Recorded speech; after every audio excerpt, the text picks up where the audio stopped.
Guys, I'm going to show you how I do crochet borders since everyone seemed kind of interested. First, I make sure that after I've woven my square, I have my ends woven in before I take it off the loom. It helps keep things neat, and you'll know which is the right side, which is the wrong side, and I don't know, I find it makes it a little bit easier. And then of course, like, you're gonna end up clipping these once you're done making your square. I'm just gonna lay that right there. This is a completed square. So you can see I do something a little bit different for the final stitch edging, just because it makes it a little bit neater, and I don't know, makes my brain hurt less.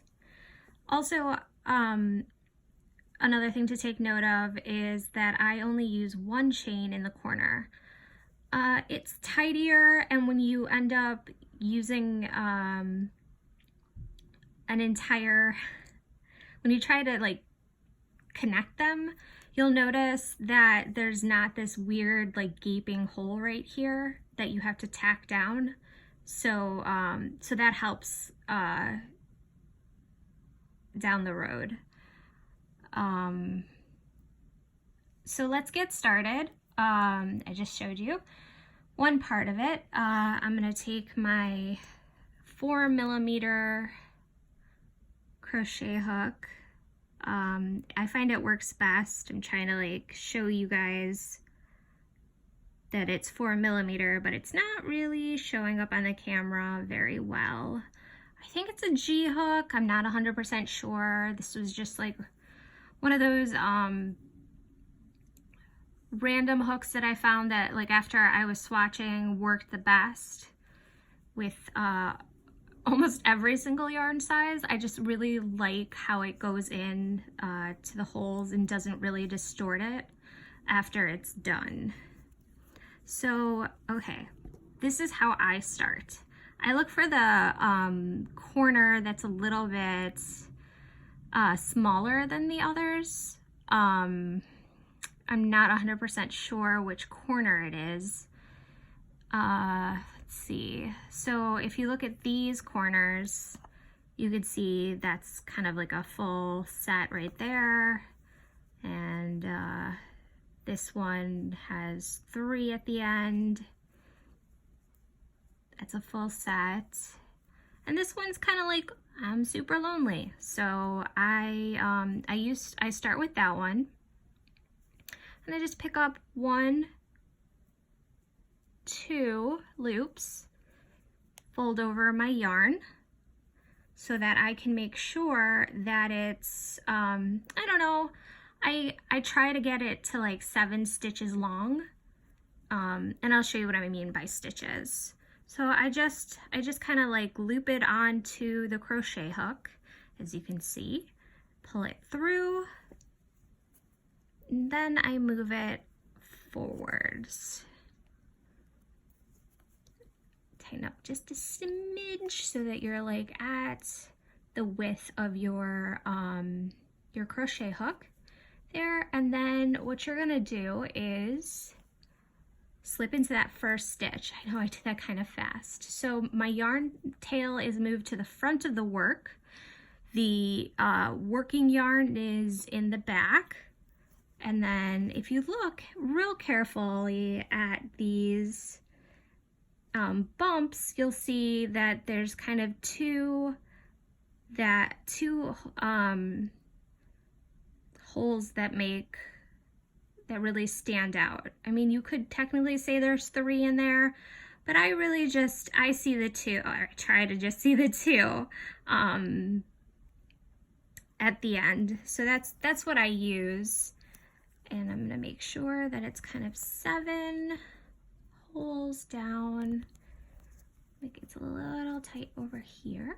And then I get that Hope it's not too lumpy bumpy. And then I crochet and I count this stitch as one stitch. Let's see. And there you go, voila. You have the one. And then I count out 7 stitches. So again, the yarn's in front. If you look at it, you could definitely tell which way to go next. It is the next loop right next to it. So this would be a loop to go in. This would be a loop to go in. This one, this one, this one, this one. So that's what we're gonna do. And we're just gonna keep going all the way around. I don't know if I'm gonna make comments. I might just work all the way around and hopefully like you guys will see what I do. I like to weave this in, this tail end while I go, just because it's one less thing to weave in, honestly. Like I hate ends. I hate weaving them in. I don't think I'm alone in that. 1, 2, okay. And you want to make sure that your tension's kind of loose. Not too loose, but you know, go easy on it, just because you don't want it to pucker. Like the greatest part about this is that it creates a great frame, and it also is just, it's really relaxing too. So just do your yoga breathing or whatever it is you need to do.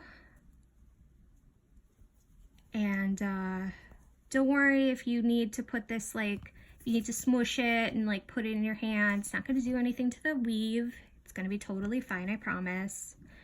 I even get like sweaty hands and I find that it's fine. Like I might need to like press it down a bit with my hand for like 5 seconds, like on a flat surface, and it retakes its shape.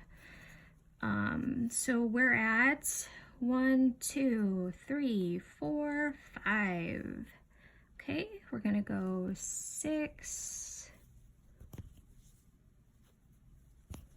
Making sure we're not grabbing anything else, so I just pulled that out. And the last one is 7. It's about the halfway point. I don't know.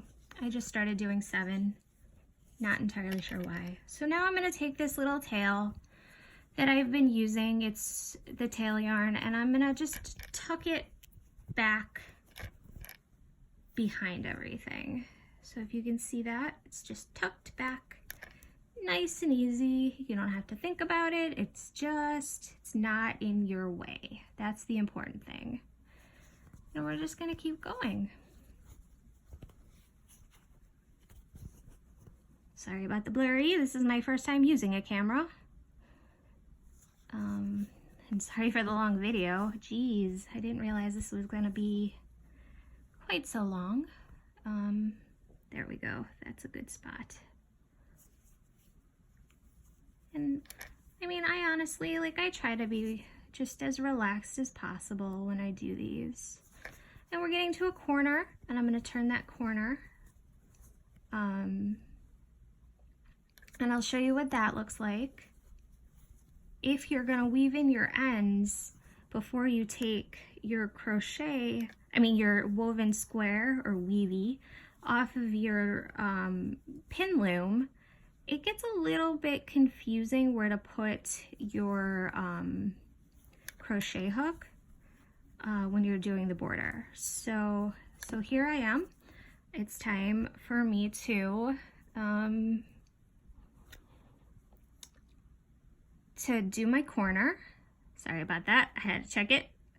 So I'm gonna chain 1, and this is just single crochet. So as you can see, it's like, where do I go? I don't understand. I go right here. And again, loosey-goosey, don't tighten here. It's very important you stay loose. No puckering for us. And you know, you continue to go around.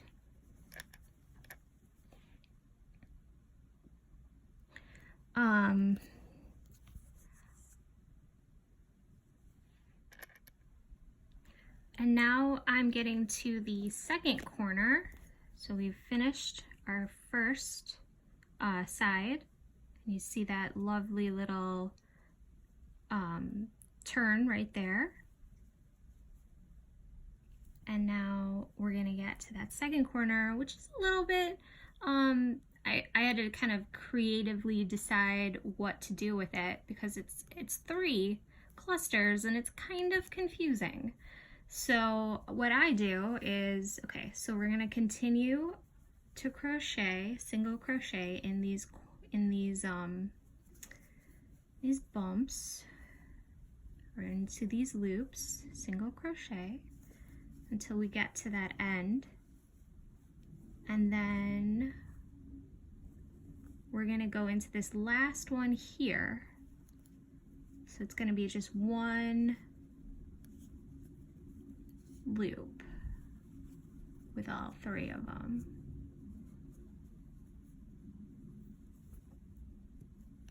And I went into the wrong one. Congratulations me. And just finish there. So that's the end of the row for me. And I find it works really well. Do that chain 1, yet again, woo, chain 1, and still staying loosey-goosey. Over here, you don't want to go too tight, so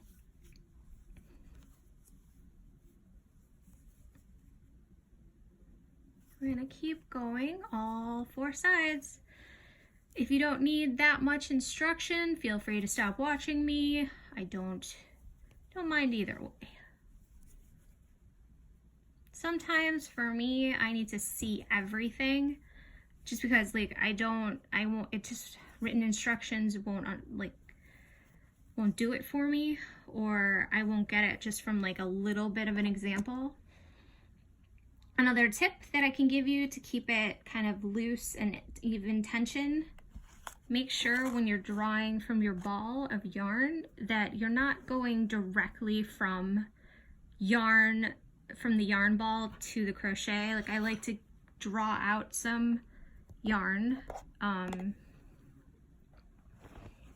So I have like a little pile there and I can control the tension better. It's just a little me tip. It's hard to do this and look through the camera instead of actually looking at the piece. I've heard people who make videos say that all the time, and now I understand. So let's get to this edge, this corner here, so we can turn it and see what's going on.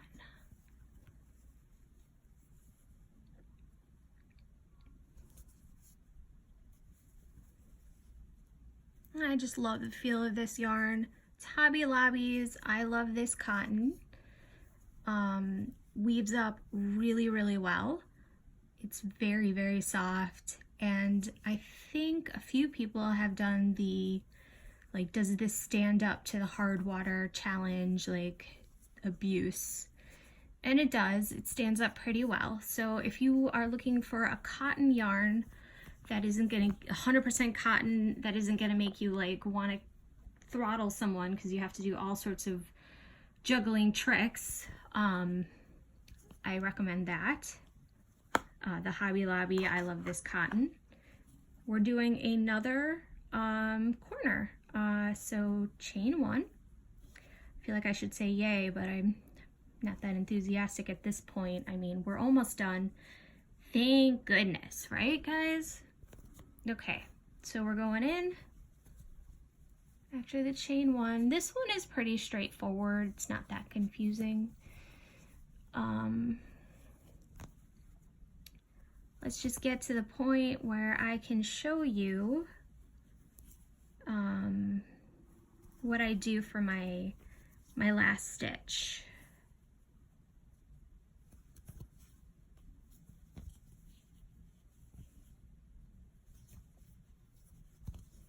Just moving straight along, going super slow. You don't have to go slow. You can go fast if that's like how you like to do it, or if that you feel comfortable and you're able to go fast. I'm not able to go as fast as I usually am just because this is kind of an awkward way to hold it in front of a camera instead of just like in my lap. I'm hoping the slower method, the slower way I'm doing this will show you, you know, which holes I'm going into. This is getting there, almost there. Okay, so this is where I stop. There's no more holes to go into. I mean, you don't go in this one. This is part of your weaving row. It'll just kind of distort things. So what we're gonna do, remember those two in the beginning, those two little lonely loops at the corner? We're just gonna go right through them again. So it's two. You can see that our first stitch is coming through there. We're gonna go ahead and single crochet this, and then comes the fun part. I'm gonna put this down for a second. We're gonna get our trusty pair of scissors. I like to measure it, I don't know, I just guesstimate, probably around here somewhere. Just clip the ends off. Okay, now comes the fun.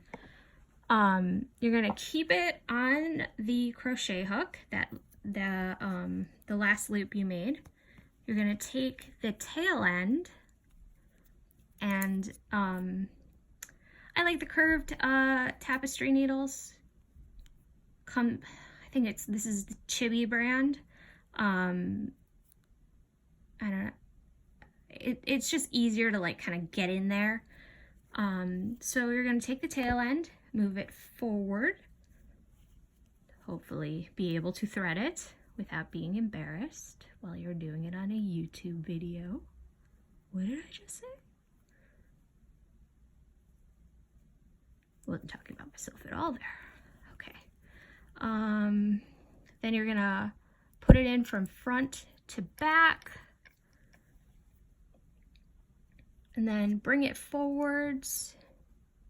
You're gonna go into the first stitch that you made, not the one that you just made, the first stitch. Now you don't need the hook. I like to keep it in there just to, you know, make sure that loop stays, I don't know, kind of like part of my ritual now.